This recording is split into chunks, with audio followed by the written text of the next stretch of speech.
कौन सा ऐसा मामला सुप्रीम कोर्ट के सामने पेश हुआ जिसमें उन्होंने ईडी औरतों और यूपी सरकार को बहुत फटकार लगाई है और क्यों उसे लिमिट में रहने का आदेश दिया है, इस वीडियो में आज हम चर्चा करेंगे। A bench of justice Sanjay Kishan Kaul and Sudhanshu Dhulia listen to the matter. ED की ओर से और कोई नहीं बल्कि additional solicitor general SV Raju पेश हुए थे। आपको जान के हैरानी होगी कि ये मामला जुलाई से चल रहा है और इस मामले में सुप्रीम कोर्ट ने पहले भी एक फैसला सुनाया था। Petitioners IAS officer Atul Tuteja and his son Yash Tuteja की ओर से सीनियर एडवोकेट मुकुल रोहतगी पेश हुए थे। आपको बता दें कि वो farmer attorney general of India भी रह चुके हैं। और तो और इस मामले में छत्तीसगढ़ की सरकार ने भी ईडी पर निशाना साधा है। ईडी द्वारा एक छत्तीसगढ़ के एलिज्ड लिकर स्कैम में इन दोनों पेटिशनर्स और बाकी लोगों को अक्यूज्ड घोषित किया गया था।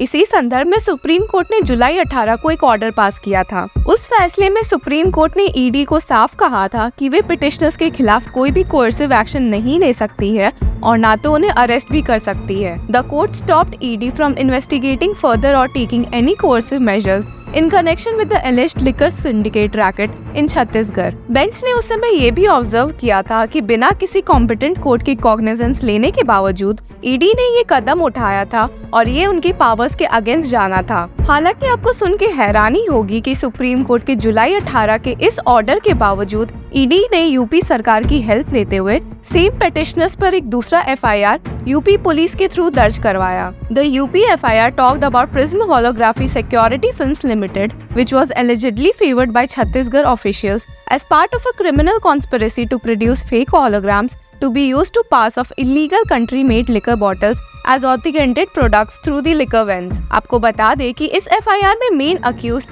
Special secretary excise Arunpati Tripathi, excise commissioner Niranjan Das और IAS ऑफिसर अनुल टुटेजा है। छत्तीसगढ़ सरकार, जो कि इस मामले में कोर्ट के सामने एक एप्लीकेंट भी है, ने साफ कहा है कि ईडी अपने पावर्स का गलत इस्तेमाल कर रही है और तो और चीफ मिनिस्टर भूपेश बघेल को सिर्फ फंसाने के लिए कोई भी केसेस हैंडल कर रही है। 7 अगस्त को senior advocate Mukul Rohatgi assisted by advocates Arshdeep Singh Khurana and Malak Manish Bhatt ने ये तर्क देते हुए सुप्रीम कोर्ट के सामने पेश किया कि न्यू FIR बनवाना ईडी की एक चाल थी ताकि वे सुप्रीम कोर्ट के पिछले ऑर्डर को बाईपास कर सके। एडवोकेट रोहतगी ने ये पॉइंट करके बताया कि इस मामले में जो करंट इन्वेस्टिगेशन चल रही है वो इनकम टैक्स रेट से रिलेटेड है, जो कि prevention of money laundering act के तहत प्रेडिकेट ऑफेंस नहीं है और इसी वजह से एक न्यू FIR दर्ज करवाया गया है।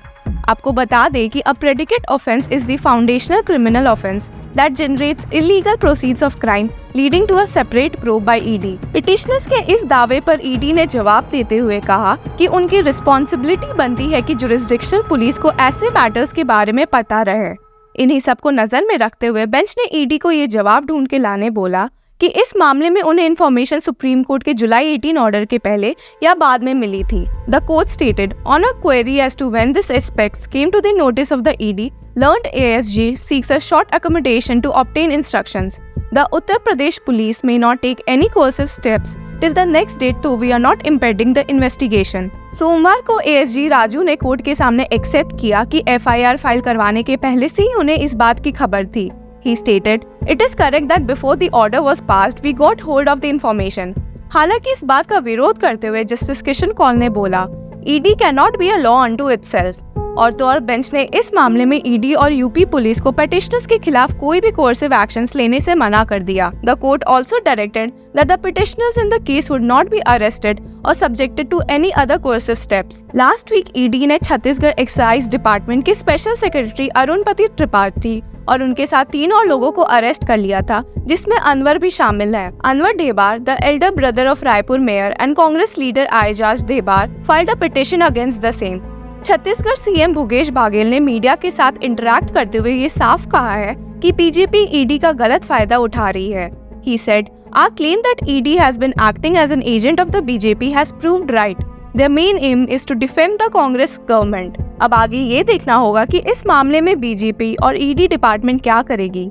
ऐसे न्यूज से जुड़े रहने के लिए कीप फॉलोइंग लॉ चक्रा।